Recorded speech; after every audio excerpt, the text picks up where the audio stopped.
美国国务卿布林肯24号下午抵达上海，开启为期3天的访华行程。这是布林肯不到1年内第2次访华。值得注意的是，布林肯抵沪之前，中美均对此访提出目标清单，双方有何温差？来看报道。 布林肯24号下午抵达上海，正式开启任内第2次访华行程。有美国分析人士称，上海作为中国经济中心城市之一，是众多在华美企的群聚地，因此成为维系中美关系的重要纽带。实际上，美国政要访华经常打卡上海。去年，美国商务部长雷蒙多、国会参议院多数党领袖舒默也曾抵沪访问。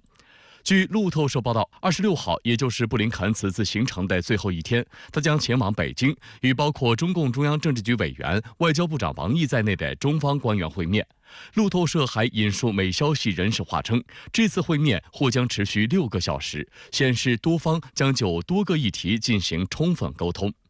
观察指出， 对比去年6月布林肯任内首次访华，这次在氛围与安排上都显得有所不同。从措辞上看，上次中方官宣访问是经中美双方商定，这次则是应中共中央政治局委员、外交部长王毅邀请。 中国外交部还对布林肯来访表示欢迎。从时间上看，上次是2天，这次是3天。而相关安排出现上述变化，源于中美关系相较去年出现止跌企稳态势。布林肯此次访华是中美落实2国元首旧金山会晤，保持对话、管控分歧、推进合作、加强国际事务协调的一部分。中美高层近期展开密集接触。本月初，2国元首通电话之后，美国财长耶伦、美国国务院亚太事务助理国务卿康达相继访华，布林肯还向王毅拨去电话沟通中东局势。中美防长也时隔1年多进行了首次视频通话。 需要指出的是，不到1年时间，布林肯再度来访，目的与去年不同。美国国务院官员对此访目标划出3个重点，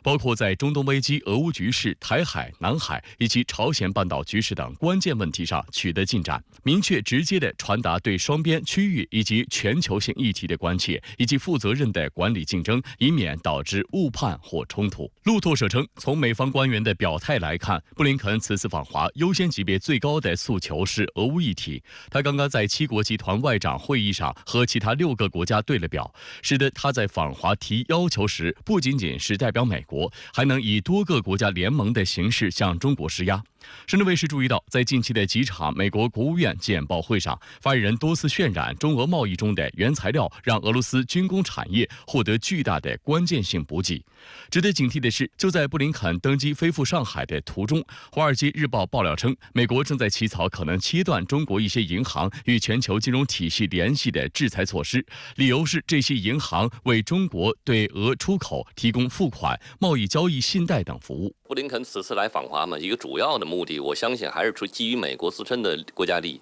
要对中国在很多问题上施加压力，迫使或者是要求中国为美国提供一些的协助或者帮助。其实主要目的还是总体来说服务美国国家利益。外界注意到，针对布林肯此次访华，中方也罕见在其行前举行吹风会，明确提出目标清单。外交部美大司负责人22号表示，中方主要聚焦于5大目标，树立正确认知，加强对话，有效管控分歧，推进互利合作，共同承担大国责任。 复旦大学美国研究中心副主任信强向深圳卫视分析，从长长的清单来看，中方要与美方谈的问题不少。布林肯这次访华不轻松，中方将重点关切台湾、南海、经贸、科技打压、人文交流4方面。 距离赖清德正式就职台湾地区领导人还有不到1个月，美方近期在台湾问题上的动作频频，在国会一揽子法案中夹带涉台私货，意图强化美台军事勾连。美方近期还推动美日安全关系升级，组织美日菲3方首脑峰会的举措，也进一步推升了南海局势。另一方面，美国总统拜登刚刚签署的一揽子法案还包含对 TikTok 剥离内容，同时美方也正酝酿制裁更多中国企业，以及以所谓去风险、产能过剩的名义打压中国新能源汽车等产业发展。中方将对此表达关切，要求美方予以重视，并作出积极回应。最重要的问题是，美国说一套做一套，或者说是当面答应，但是背后实际行动根本是完全2回事儿。甚至在某些领域，比如高科技或者贸易制裁啊、经济，等等301调查等等这些方面哈，甚至是变本加厉，在层层加码。我觉得这个其实是阻碍中美关系能够行稳致远，或者说是到现在依然是颠簸不停的这么一个状态的一个主要原因。彭博社的报道一针见血地指出，中美各自放风拉清单，一定程度反映双方关切点不同。如果布林肯希望此行能够取得一些成果，应该以更务实的态度与中方对话。A variety of tactics that the U.S. has used in recent months, ranging from trade tariffs to security alliances, as well as pressure in the South China Sea. It is feeling boxed in. So to get China to talk and to cooperate, I do think it would serve Antony Blinken and the United States to cooperate, to be more compromising, I should say, rather than just combative all the time. 神舟18号载人飞船计划于今天20时59分发射。昨天，乘组3名航天员叶光富、李聪、李广苏已集体亮相。据了解，此次航天员还在太空养鱼，他们将在太空有怎样的生活，外界颇为期待。昨天中午11点，神舟18号飞行乘组在问天阁与中外记者见面。乘组由航天员叶光富、李聪、李广苏组成。指令长叶光富执行过神舟13号载人飞行任务，李聪和李广苏均为我国第3批航天员，都是首次执行飞行任务。空间站3舱3船的状态，对我来说是全新构型，其任务数量、复杂程度、操作难度明显提升。我和我的2名队友以及整个航天团队已经做好了充足的准备，对于完成这次任务，我们信心满满。我们一定会很快适应太空环境，尽快进入工作状态，顺利、高效、圆满完成任务，以实际行动建功伟大新时代。我们将以高质量完成任务为首要目标，科学管战，精益求精，让太空实验室多出成果，出好成果。正在空间站执行任务的神舟17号乘组在轨观看了神舟18号载人飞行任务的新发布会。祝神舟18号发射成功！神舟18号乘组的兄弟们，我们在天宫等你们。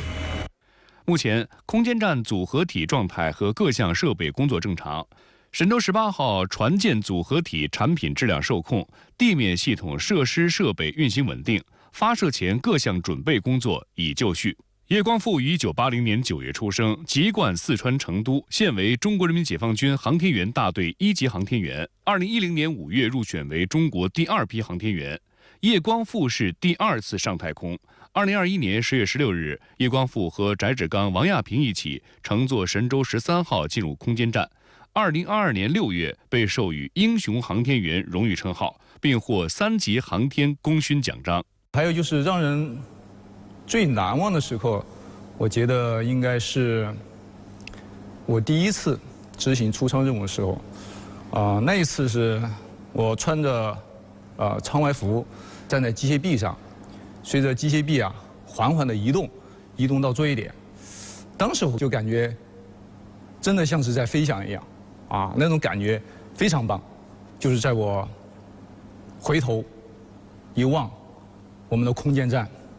和我在一起在太空翱翔，尤其是舱壁上那一抹中国红，什么呢？五星红旗，那个场景给人的震撼真的是无与伦比的。我想这个场景它应该是凝聚了我们所有航天人的艰辛付出，也凝聚了我们中华民族的梦想与骄傲。航天员李聪于1989年10月出生，籍贯河北邯郸。2009年9月入伍，曾任空军航空兵某旅飞行大队副大队长，被评为空军2级飞行员。2020年9月入选为我国第3批航天员，经过全面考评，入选神舟18号载人飞行组任务乘组。期待着这种太空失重带来的那种美妙的感觉，这次可以身临其境的去感受一下我们太空家园到底建得怎么样。然后其实最期待的就是如何把我们这6个月飞行安全的、顺利的、零差错、零失误的去完成。其实也是一个期待，但是也是一项挑战，也是目标。这次神舟18号飞行乘组当中，另一个新面孔就是航天员李广苏。1987年7月出生在江苏沛县。2006年9月入伍2020年9月入选为我国第3批航天员，也是第3批18位航天员里唯一的文科生。航天基础理论课程让李广苏感受到了堪比重新备战高考的压力。李广苏表示，当初学理科比较吃力，所以才选择了文科，没想到多年后还是没能逃过要学理科的命运。我在改装理论的时候，我们理论也有一个及格线，但是航天这个理论，没有人跟你说多少以上是及格，或者说你考到多少分以上你就达到标准了。大家都是奔着100分去考，能考100分，坚决不考99分。除了基础理论的学习，我觉得前庭功能的训练，就是转移，对我来说也是一个挑战。当了航天员以后，这些动作是必练的科目，你必须要经过这个阶段。那怎么办？那就忍着，就是通过一次又一次、一圈又一圈的旋转，让自己去适应它，最后很从容的去把这个训练完成了。从文科生到飞行学员，再到入选神18乘组，李广苏的职业履历在外人看来或许是高歌猛进，格外顺遂，但他却说自己天资平凡，就像自己的微信名“狂奔的蜗牛”，要稳稳当当的走好每一步，哪怕是一只蜗牛，也要向着太空尽力狂奔。这次随神舟18号载人飞船进入空间站的实验项目包括生命生态科学实验、生物技术科学实验、材料舱外暴露实验等4项科学实验。其中，生命生态科学实验项目将斑马鱼和金鱼藻作为实验内容。据悉，在载人飞船上行过程中，上行水声支持装置将为金鱼藻提供 LED 光源，保持金鱼藻正常进行光合作用，并保证水生生态系统的氧含量维持在正常水平，以满足斑马鱼的生存需求。入轨后，航天员会将实验组件转移到问天舱的生命生态实验柜小型受控生命生态实验模块中开展在轨实验。通俗点说是要养鱼，但实际上它是一个小型的一个水生生态系统。我们既要保证这个鱼呢，就是要能健康的生存，因为生态系统里它除了有鱼以外呢，还要跟它一起共存的这个给它提供氧气啊，给它提供这些支持的一些其他生物。所以这个生态系统里边除了有鱼，还有水藻，当然它里边还有自带的系统内要达到平衡的微生物。那么在这种情况下呢，我们要保证这2个由主要这2种生物构成这个系统呢，要在这个空间实验过程中自己形成一个闭环的平衡系统。在空间站的小型受控生命生态实验模块中，照明系统将支撑金鱼藻进行光合作用，供给氧气，提供给鱼类进行呼吸使用。鱼类呼出的二氧化碳供金鱼藻进行光合作用，鱼类吃食物排泄的粪便给金鱼藻进行营养供给，这样就形成了一套水生生态系统。在这个过程中，鱼类需要喂食，系统会有个喂食单元。斑马鱼产的卵将被系统收集起来，未来将由航天员带回地面，供科学家开展下一步研究。深圳市统计局发布最新统计数据，根据广东省地区生产总值统一核算结果，深圳1季度 GDP 同比增长6.4%。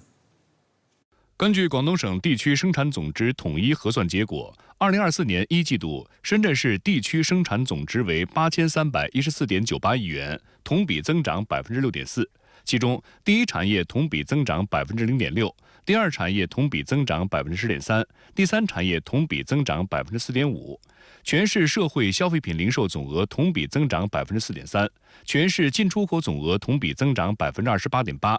总的来看，1季度经济开局良好，为实现全年目标任务打下了较好基础。美菲等国联合参与的肩并肩军事演习活动目前正在进行中，演习将持续到5月10号。外界注意到，一段时间以来，菲律宾频繁挑动南海局势，破坏中菲关系，引发菲律宾国内强烈不满，因此有不少民众走上街头抗议美菲联演。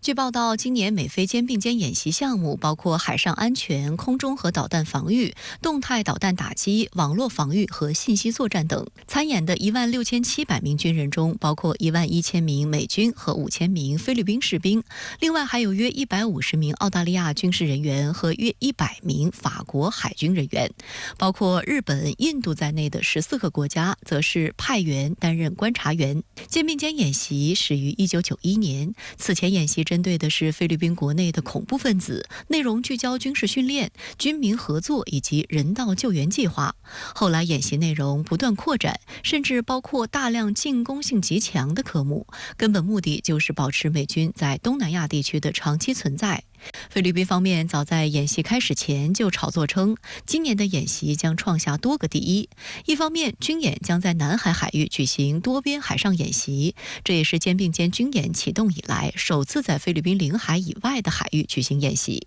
此外，演习还将模拟夺回被敌对势力占领的岛屿等场景。更值得注意的是，菲律宾频频在南海挑衅滋事的主力菲律宾海岸警卫队，今年也首次参加了肩并肩军演。This time we allotted 6 vessels from the Philippine Coast Guard. These are all Japanese-made vessels. Yung 97 meters, tsaka yung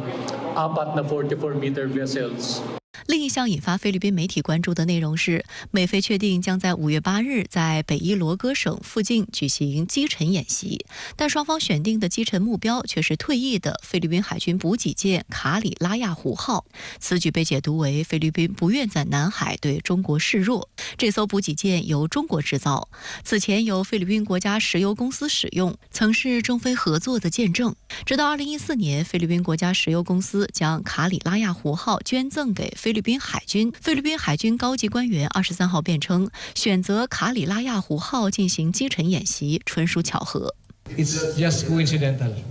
It's not complicated. It's coincidental. That's the issue with that. The vessel has been used in the Philippines for a long, long time. So any attachment, if ever there is any, doesn't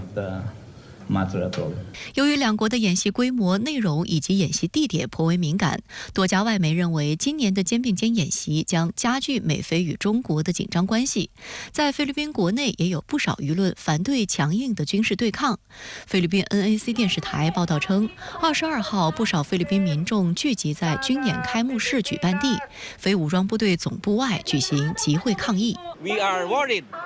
that the Balikatan military exercises linked to increasing foreign military build-up will lead to an escalation of conflict in our region,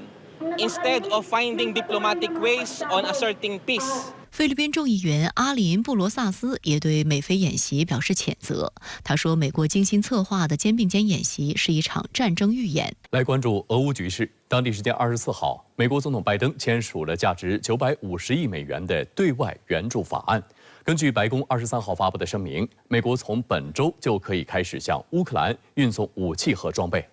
除此之外，英国也推出有史以来最大对乌军事援助计划。俄罗斯防长表示，将对援乌装备进行集中打击。当地时间23号晚，美国国会参议院以79票对18票的投票结果，通过了一项950亿美元的对外援助法案，其中包括向乌克兰提供约610亿美元军事援助，以及向以色列提供约150亿美元军事援助。根据该法案，在对乌克兰的援助中，美国防部将向乌克兰军队提供设备、武器、后勤支持、物资和培训。美国防部23号表示，可能会在几天内向乌克兰提供援助。不过，该法案仍然受到共和党内人士坚决反对。有参议员表示，对乌克兰的军事援助不会扭转战争局势，而且美国的工业能力不足以向乌克兰提供获胜所需的全部武器。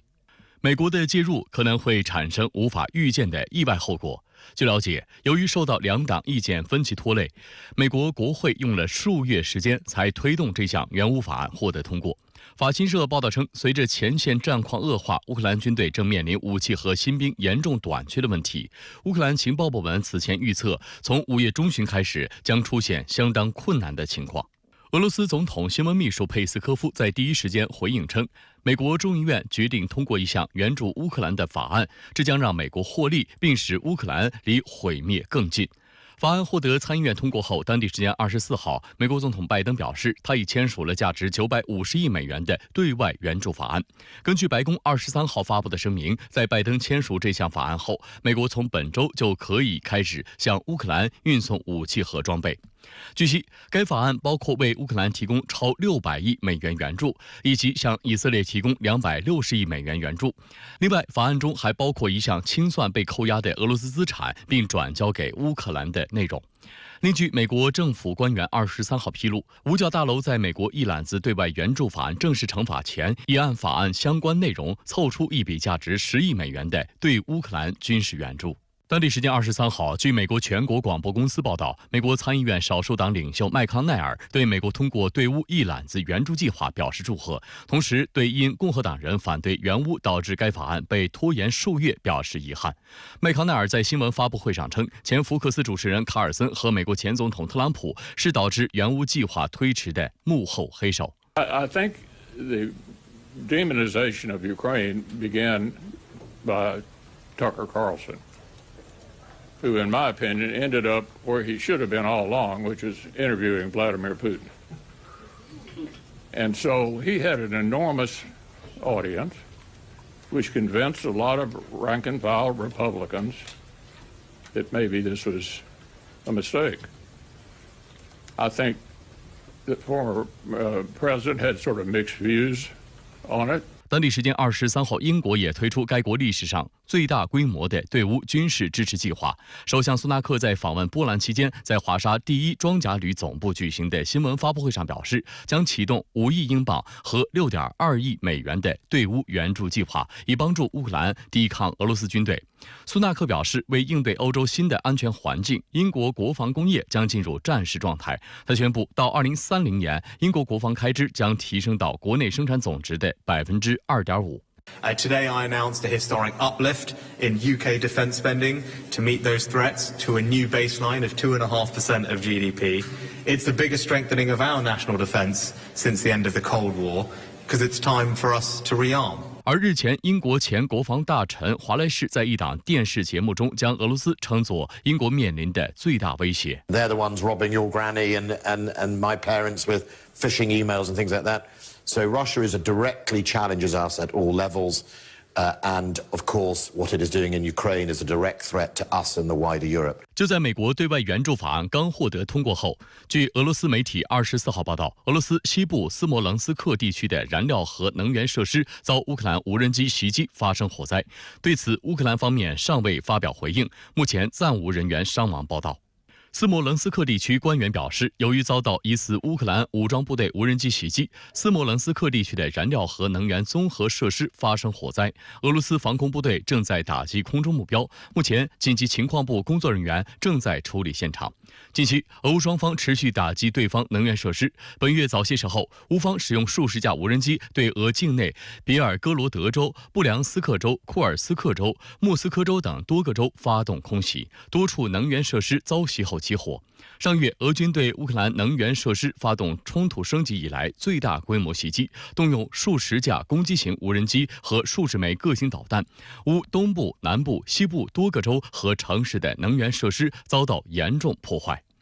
第12届安全事务高级代表国际会议24号在俄罗斯圣彼得堡开幕。俄罗斯总统普京在视频致辞中表示，国际恐怖主义仍然是21世纪最严重的威胁之一。值得一提的是，当地时间4月23号，绍伊古在国防部工作会议上表示，从特别军事行动开始以来，乌军累计损失近50万人。俄军将加强打击西方国家向乌克兰提供的武器装备。绍伊古表示，俄军已经打破西方武器的优势神话。另一方面，为应对美国及其盟友对俄造成的威胁，俄军将继续加强军队合成化及改善结构，增产俄军最需要的武器装备。当地时间24号，俄罗斯国防部表示，俄军在特别军事行动中缴获的西方援乌军事装备将在莫斯科扶手山胜利公园公开展出。该展览将于5月1号开幕，为期1个多月。届时将特别展览美国、德国、芬兰等12个国家援乌的30多件军事装备展品，其中包括德国豹式坦克、德国黄鼠狼、美国布莱德利和瑞典 CV90 步兵战车。台湾防务部门负责人邱国正24号透露，美国军备库处台湾已有概略计划。同一时间，台军汉光40号演习增加了不少新科目，包括将大陆滚装货轮由演转战纳入演习响定。这一匪夷所思的荒唐设定遭到舆论的痛批和嘲讽。国台办发言人朱凤莲24号指出，民进党当局勾连外部势力，不断谋独挑衅，煽动两岸对立对抗，是导致台海形势紧张动荡的根源。我们有决心、有能力粉碎一切台独分裂图谋。台湾防务部门负责人邱国正透露，美军在台湾的军备库存目前已有概略计划。去年3月6号，邱国正也曾在一场质询中透露，台美正洽谈台湾存放美军弹药的事宜。当时岛内已有学者评估称，此举是为了要在台湾增加美国军事物资的储备，以备美军不时之需。台军当然也可使用。岛内舆论早已担忧台湾沦为美国的弹药库，如今事情再有进一步的推动，不免令外界忧心。近年来，美国不断加强与台湾军事勾连，不断拉高台海危险系数。目前台军正在进行的汉光40号演习，美军就再派观摩团参与。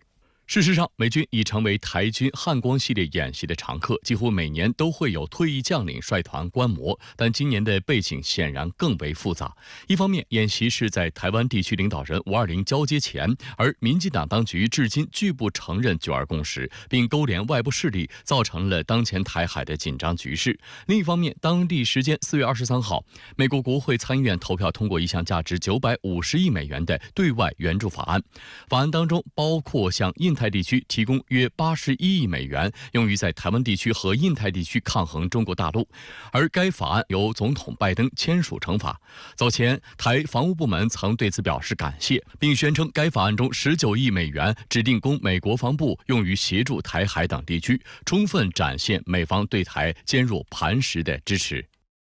民进党当局罔顾民意，甘当外部势力以台制华的棋子，把台湾带向危险境地。